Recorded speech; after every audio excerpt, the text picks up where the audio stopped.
First, kailangan natin guys ng kalamansi, white onion, puting sibuyas, Sprite. Maliit na Sprite lang pang binili ko. Tapos, paminta, toyo,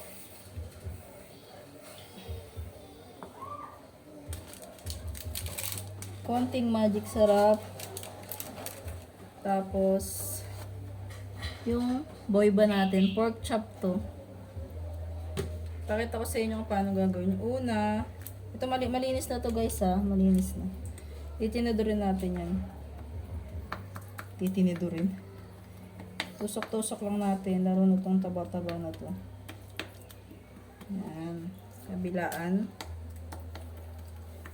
Para mamaya pag binabad natin siya, manunuot dyan yung ano. Next. Make sure nyo lang na nalinis nyo na yung baboy ah. Siyempre. Tusok-tusok na ganyan. Tusok-tusok lang eh. Ano pa natin? Tusok ko lang.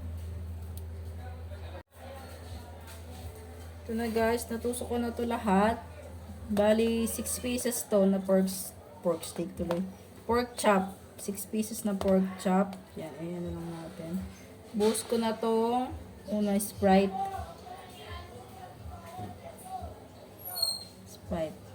Hindi to lahat ha.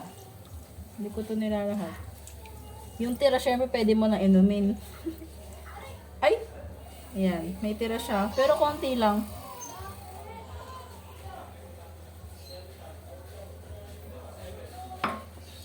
Next natin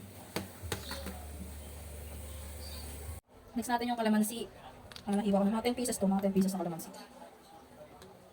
Kasi mamarinate muna natin siya bago natin siya lutuin.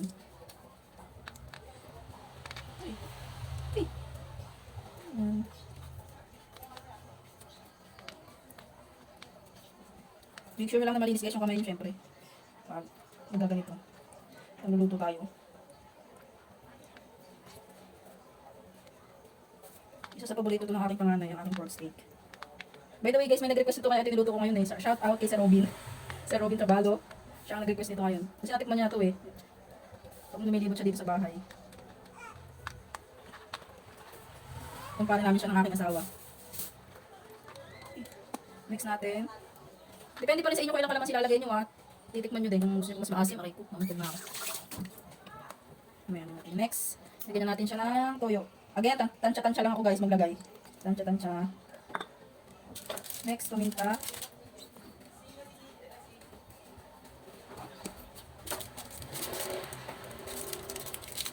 Next ay magic sarap. Kunti lang.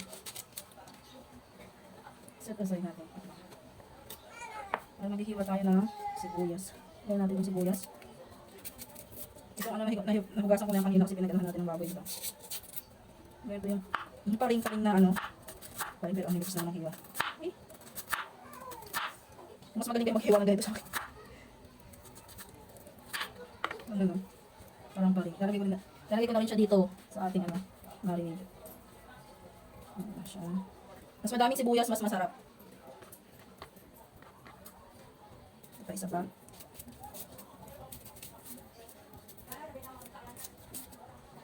Sakit sa mata.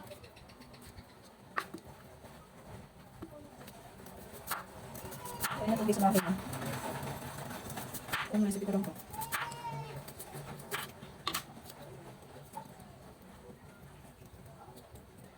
Mga niluluto ko kasi mga simple lang.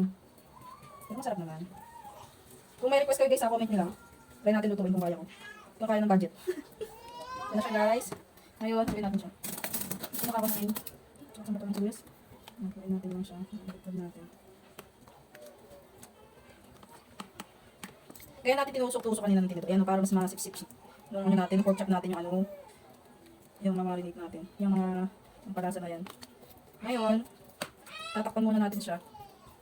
Babad na ay babad tuloy. after 1 hour. Or kung hindi naman kayo nagmamadali, pwede kahit 2 to 3 hours, mas masarap yun, mas malasa yun. Pag ganyan. Ayun lang. Stop muna natin. Balikan natin siya after 1 hour. Ito na guys, after 1 hour.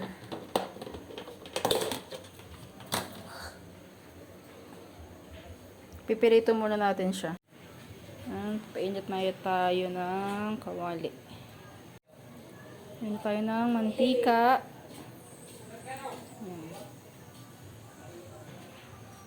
Painitin lang natin muna. Mainit na.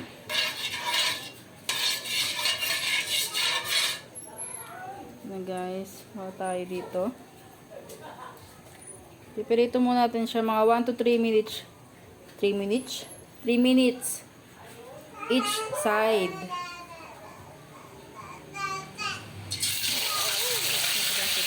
Okay, lumayo tayo, matalansik. Pero sa una lang naman yung matalansik na natin kung apoy. Hindi malakas na apoy ko. Ay, namatay. Kung nagpipirito ka, masyadong malakas pa. Okay. 1 to 3 minutes lang each side na yun. Matalansik.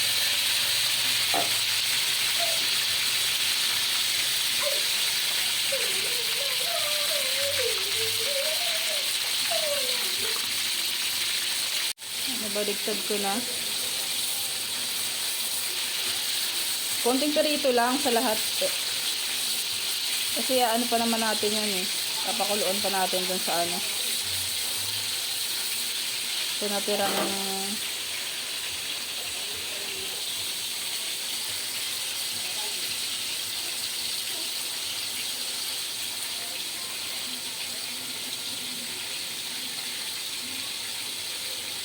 ganyan lang guys, gagawin nyo sa lahat. Sa lahat ng pork chop.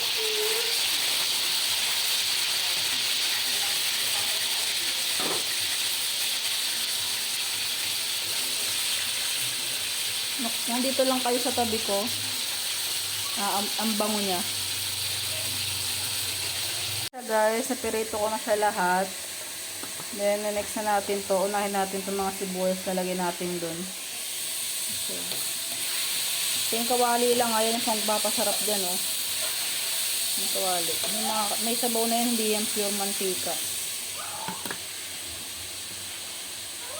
Nalagay ko lang to guys, wait lang. Yun na siya, nalagay ko na.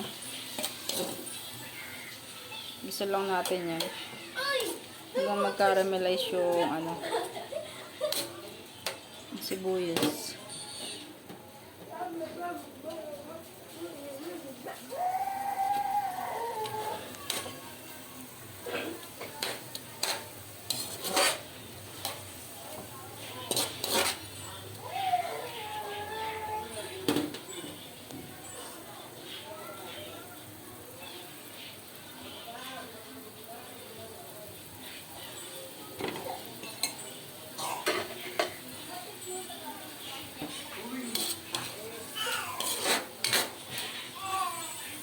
Check natin, nilagyan ko siya ng takip para mabilis maluto.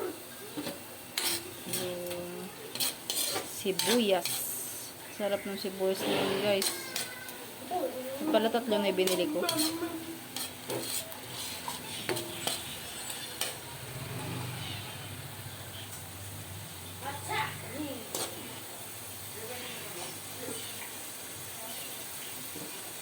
Pwede na. Tapos, ihulog na natin to. Mamaya ko palalagay yung natira sa marinade. Kasi pinang marinade natin kanina. Halo-haloin lang natin to. Malagyan siya lahat.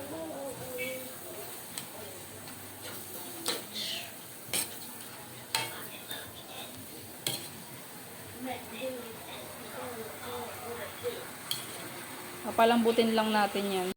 Yan guys, nahalo ko na siya ng maayos.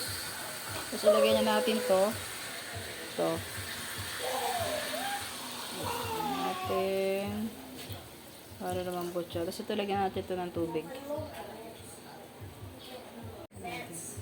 tubig.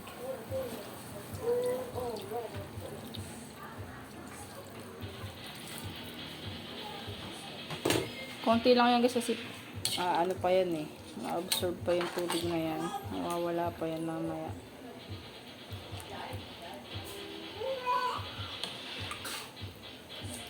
Absorb pa yan ng baboy.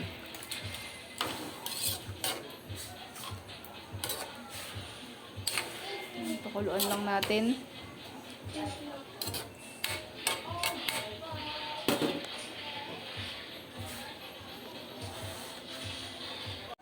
Check natin. Ayan, kulo siya.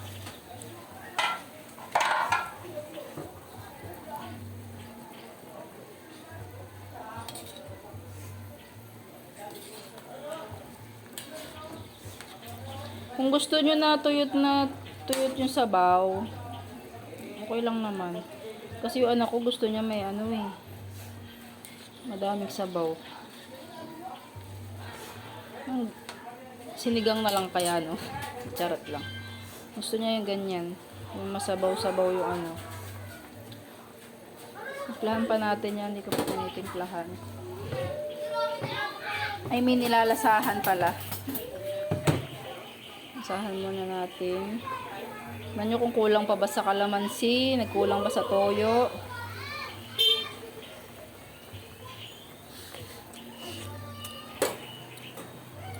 Ayan, sa akin kulang sa toyo.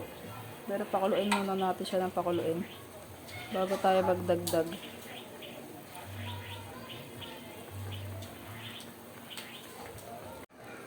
Okay, check natin ulit. Haluin natin ulit. Para magpantay yung ano niya, yung lambot. Ano ba yung iba? Alam nyo guys, tips ko sa inyo, kunyari magpapalambot kayo ng baboy, ng baka, dapat hindi malakas yung apoy.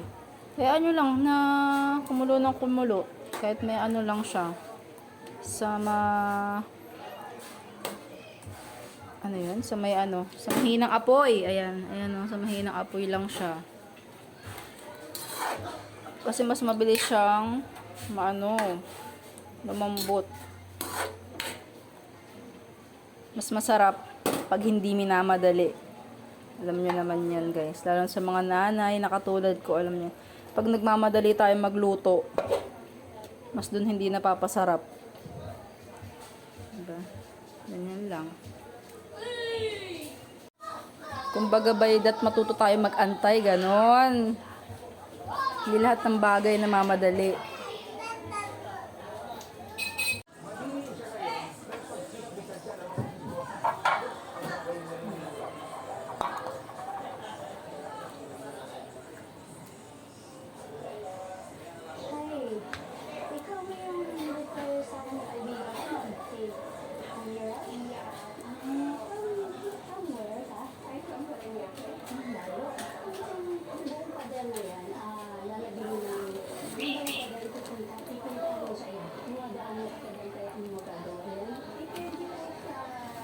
Dahil mo na.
Thank you guys for watching. Try nyo na sa inyo.